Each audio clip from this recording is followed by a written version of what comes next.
buscando entender um pouco a respeito dessa fala do ministro Edson Fachin de um certo receio que aconteça no Brasil nas eleições deste ano, que aconteceu nos Estados Unidos. Você acha que acontece, Paulo?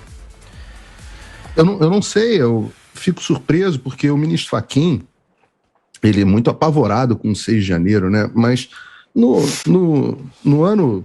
durante todo o ano de 2020, né? O 6 de janeiro aconteceu em 6 de janeiro de 2021. Durante todo o ano de 2020, os Estados Unidos foram varridos por protestos radicais de esquerda. Protestos radicais de esquerda em vários lugares dos Estados Unidos. Foram considerados os protestos mais destrutivos da história americana. Mais de 2 bilhões de dólares em prejuízo só em seguros, só em apólices de seguros que foram claimed, né, que foram reivindicados. Você teve destruição de igreja, inclusive a igreja que os presidentes vão ali em Washington, D.C., ali pertinho da Casa Branca, você teve, que foi queimada, você teve destruição de santos, vários monumentos destruídos por todo o país, você teve prejuízo com lojistas, você teve quase 1.000 pessoas presas, várias delas com armas de fogo, você teve muitos mortos, você teve problemas com a polícia. Em Seattle, você teve uma parte da cidade que foi decretada zona autônoma e ficou mais de um mês ocupada, inclusive com uma delegacia de polícia tomada e incendiada por manifestantes de esquerda. Tudo isso está tudo bem com o Fachin, né? Afinal, ele não é, digamos assim, não tem um histórico de apreço à propriedade privada. Agora, o 6 de janeiro apavora o Fachin. Eu recomendo, sempre gosto de deixar dica de livro, filme, etc. Tem um documentário chamado Patriot Purge, do Tucker Carlson, esse mesmo que entrevistou o presidente Bolsonaro na semana passada, na Fox Nation. Chama Patriot Purge. E ele conta um pouco da história do que aconteceu no 6 de janeiro. Quando pessoas, e eu volto a dizer, passaram o ano inteiro com as autoridades cruzando os braços e não fazendo nada com os indícios de fraude nas eleições americanas, que foram depois, agora recentemente, absoluta e incontestavelmente comprovadas no documentário 2000 Mules, ou 2.000 Mulas, as pessoas estavam revoltadas com isso e foram protestar pacificamente. Pacificamente, estamos falando de senhoras, pessoas normais, trabalhadores, pessoas comuns. Se você vira as imagens, você vê que foram pessoas comuns que foram protestar no 6 de janeiro. Teve aquele episódio da entrada delas no Capitólio, que é chamado de invasão, e aí eu acho que é uma discussão semântica, porque no final das contas você tem a discussão do o quão fortemente impediram a entrada das pessoas. Mas a verdade é que, ao final, as pessoas saíram pacificamente, o Capitólio estava intacto. Se você for olhar as imagens do circuito de segurança, você vai ver tiazinha fazendo selfie lá dentro, você não vê. E a imprensa, essa que não gostam que eu ataque, passou um ano inteiro dizendo que tinham morrido 6 pessoas durante a invasão do Capitólio. Mas, ô Paulinho, você acha que não teve invasão no Capitólio? Depende do que você quer dizer com invasão. O que é invasão? A invasão pela janela. Não, eu sei que pode parecer engraçado para quem se informa. Não, eu estou tentando entender a tua avaliação. Pela janela, eu acho que é invasão. Peraí, não, se a pessoa eu estou tentando entender Globo, o que ele quer dizer com não teve invasão. Depende do que você quer dizer com invasão. As pessoas entraram de fato dentro do Capitólio? Entraram. Isso é inequívoco. Agora, o quão elas foram impedidas de entrarem dentro do Capitólio? O quanto que a entrada no Capitólio foi incitada por agentes provocadores? Ou não existe agentes provocadores? Ou não existe agente provocador infiltrado? Não existe. É uma invenção que nunca aconteceu e não existe manifestação nenhuma. Só leitor de Folha de São Paulo e UOL que pode acreditar numa coisa dessa. Agora, as pessoas entraram. A pergunta é, entraram e fizeram o quê? Saíram? Saíram pacificamente? Saíram. Teve morto? Teve uma mulher que tomou um tiro, em circunstâncias ainda não explicadas, de uma polícia legislativa dentro do Capitólio. Nenhum congressista foi agredido, nenhum congressista teve numa situação de risco, absolutamente nenhum. Não teve destruição de patrimônio, ao ponto de que no final do dia, no mesmo dia, o Congresso retomou a sessão e retomou a votação que tinha que fazer. Agora, claro que existe uma estratégia de marketing que o James Carville, o marqueteiro mor do Partido Democrata, já falei aqui para o Google quem é, Ele diz, vocês precisam botar isso na conta do Partido Republicano, a direita precisa ficar com essa imagem para todo sempre de raivosa. Agora, quando a gente vê o ministro Fachin, que ao mesmo tempo que considera o 6 de janeiro um absurdo completo, onde, repito, não houve dano, não houve prejuízo material, e uma pessoa morreu, vítima tem coragem de falar de uma força de segurança do Capitólio.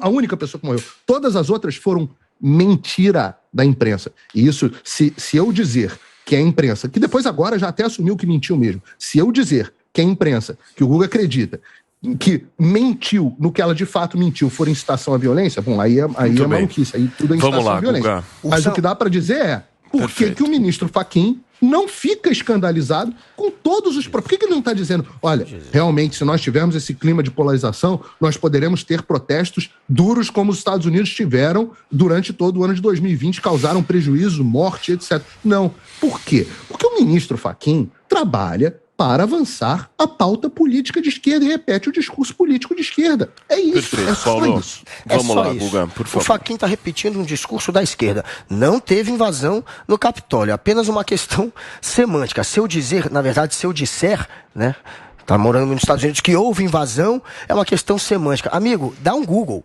A galera invadiu, a galera entrou pela janela. Eles escalaram o Capitólio. O pessoal invadiu pela janela, invadiu por cima, invadiu por todos os cantos.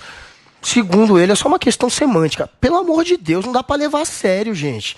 É bom isso, porque desmascara totalmente o Ursão. Mostra que, na verdade, o papel dele não é discutir a informação. Ele parece que ele tem uma missão. A missão é da ideologia dele. Ele quer passar a ideologia dele. Parece que é isso até, porque cadê a informação?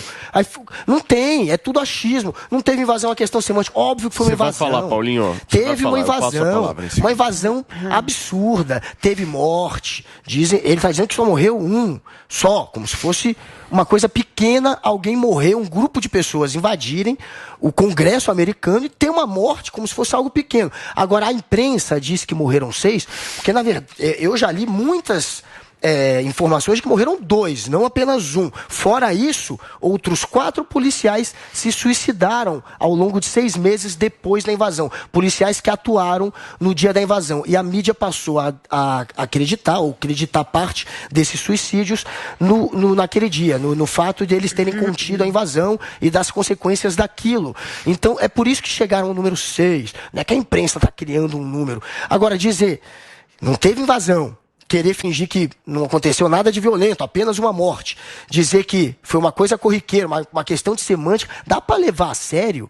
Eu prefiro ficar ainda do lado da mídia, que falou em 6, porque pegou a morte também dos que se suicidaram, e que mostrou de fato o que aconteceu.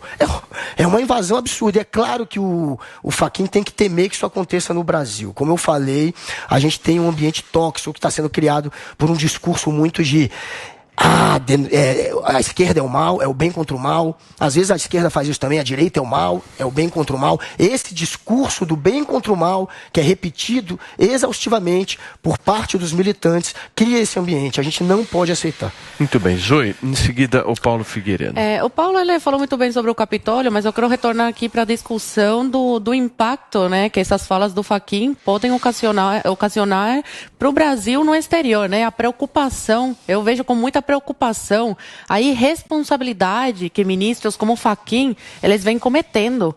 Foi muito grave o que ele foi fazer nos Estados Unidos, palestrar, né, expor o Brasil dessa forma, expor o governo Bolsonaro dessa forma. É muito preocupante ver o papel político que eles atribuíram a eles mesmos, né? Eles saíram do papel técnico, do papel de ser juiz, de ler a Constituição e fazer valer o que está na lei, e começaram agora a agir como políticos, como pessoas que foram eleitas. E não, eles não receberam um voto da população sequer para, por exemplo, interferir num debate que dizia a respeito do voto impresso e dizia era do direito do Congresso, né, debater, discutir esse assunto, aprovar, caso quisesse. Eles interferiram num debate que dizia a respeito ao Congresso Nacional Brasileiro. Espalharam várias fake news a respeito do voto impresso, como, por exemplo, aquela que eles falavam que era para levar comprovante para casa. Uma grande mentira. Não cansam de mentir, não cansam de expor o Brasil pro exterior. E o que me espanta e preocupa né, e faço um apelo aqui, cadê os advogados do Brasil? Cadê os juízes do Brasil para se manifestarem, né, contra essas arbitrariedades do Supremo Tribunal Federal? Porque quem causa tumulto no debate público, quem causa polarização, quem aumenta a polarização no Brasil, não é o pessoal da direita, não é o Bolsonaro que faz questionamentos legítimos, é o Supremo Tribunal Federal com acusações, né, como infundadas como essa que o Fachin levou para os Estados Unidos, né, sabendo a repercussão mundial que isso podia ocasionar. Então, eu vejo com muita preocupação isso. Quem pode fazer alguma coisa não está fazendo nada. Que são esses juízes, que são esses advogados que podem se manifestar contra essas arbitrariedades, pedir que a legislação, que a lei, que a Constituição seja cumprida. E nada está sendo feito. O Supremo Tribunal Federal, eles estão levando ao limite o povo brasileiro. Aí, quando alguém fizer alguma coisa, a culpa vai ser do povo. A culpa não vai ser deles.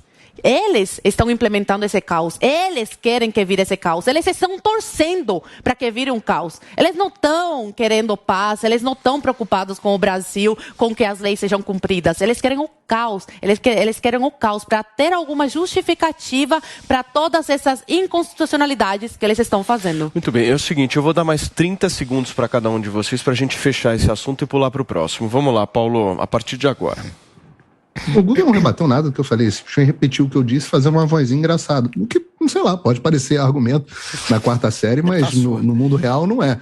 Vou falar aqui rapidamente sobre a questão da imprensa. A imprensa mentiu a respeito do número de mortes no Capitólio durante bastante tempo. E depois, no sapatinho, o New York Times corrigiu as informações da mentira. Por exemplo, estou lendo a notícia do New York Times original aqui, ó. A polícia o policial do Capitólio morreu de ferimentos no 6 de janeiro. Não, só para eu terminar. Depois, descobriu-se que o cara morreu de mortes naturais. E foram as outras 4 mortes que a imprensa atribuiu ao 6 de janeiro eram falsas. Se foi um evento tão desastroso assim, uma coisa tão pavorosa, por que não houve destruição e não houve mortos, exceto uma mulher que acabou vítima da polícia do Capitólio? Nenhum dos manifestantes do Trump matou ninguém. Gente, ele mesmo assume que morreu uma pessoa, exceto uma única mulher. Claro que ele tenta banalizar. Morreu uma pessoa numa invasão ao Capitólio, entraram pela janela, entraram por todos os lados. Teve tiro dentro do Congresso americano, gente. Teve quebradeira. Detalhe, entraram querendo enforcar o Mike Pence, que era quem ia ter que referendar o resultado da eleição. E era o vice do Trump, e o Trump estava fazendo pressão nele para ele não aceitar o resultado. Eles invadiram com o Trump incitando. Inclusive, segundo as novas denúncias, o Trump pediu para que eles não passassem pelo detector de metais para entrar armado. Esse foi o fato. Eles entraram querendo enforcar o Mike Pence. Segundo o ursão do Trump, ninguém sofreu ameaça e nada foi quebrado. Perfeito. Não houve invasão do Capitólio. Olha só, gente, vocês vão rir da cara dele. Vamos girar o assunto aqui.